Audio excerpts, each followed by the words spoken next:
السلام علیکم، کیسے ہو دوستو؟ امید ہے کہ سب خیر خیرات سے ہوں گے، اللہ تعالیٰ اسے خوش رکھے۔ جی دوستو، آپ ایک ویڈیو ملاحظہ فرمایا۔ ایک دفعہ ایک گھوڑا ایک گڑی کھڑی میں جا گرا اور زور زور سے آوازیں نکالنے لگا۔ گھوڑے کا مالک کسان تھا جو کنارے پہ کھڑا اسے بچانے کی ترکیبیں سوچ رہا تھا۔ جب اسے کوئی طریقہ نہیں سوچا تو ہار مان کر دل کو تسلی دینے لگا۔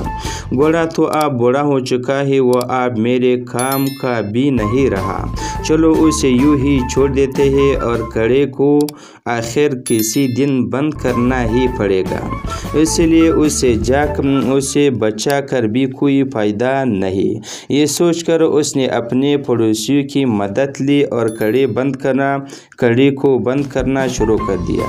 سب کے ہاتھ میں ایک ایک بیلچہ تھا جس سے وہ مٹی، بجری اور کوڑا کرکٹ کڑی میں ڈال رہے تھے۔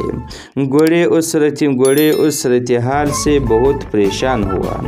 اس نے اور تیز آواز نکالنے شروع کر دی۔ کچھ ہی لمحے بعد گھوڑا بالکل خاموش سا ہو گیا۔ جب کسان جھانکا تو دیکھ کر حیران رہ گیا کہ جب گھوڑے کے اوپر مٹی اور کچرا پھینکا جاتا ہے تب وہ اسے جھٹک کر اپنے جسم سے نیچے گرا دیتا ہے اور پھر گری ہوئی مٹی پر کھڑا ہو جاتا ہے۔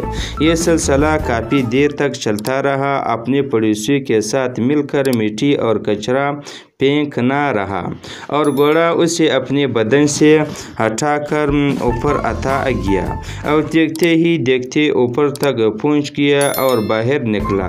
یہ منظر دیکھ کر کسان اور اس کے پڑوسی سکتے میں آ گیا۔ زندگی میں ہمارے ساتھ بھی ایسے واقعات رونما ہو سکتے ہیں کہ ہمارے اور کچرا اچھا لا جائے، ہمارے کردار کشی کی جائے، ہمارے دامن کو داغدار کیا جائے، ہمیں تون و تشنے کا نشانہ بنایا جائے۔ تو ہمیں ہر چیز پر اللہ تعالیٰ کی مدد کو طلب کرنا ہے اور اللہ تعالیٰ کو صبر کرنا ہے۔